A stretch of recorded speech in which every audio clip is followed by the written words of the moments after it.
ছবি জঙ্গলের আলোচনা আর সমালোচনা দুই মুদ্রার এপিঠ ওপিঠ। তবে সেই সমালোচককে গায়ে মাখিয়ে ঘরে বসে থাকতে রাজি নন অভিনেত্রী আসনা হাবিব ভাবনা। সম্প্রতি এক সাক্ষাৎকারে নিজের কাজের অভিজ্ঞতা ও নেতিবাচক মন্তব্য নিয়ে কথা বলেছেন তিনি।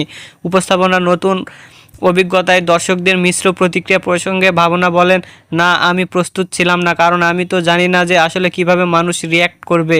আর যারা নেতিবাচক কথা বলে তারা সংখ্যায় খুবই কম। এখন তাদের জন্য কি আমরা কাজ করব না? এটা তো হতে পারে না, তাই না? তার কথায় আমার কাজ ছিল উপস্থাপনা করা, আমি সেটা করছি।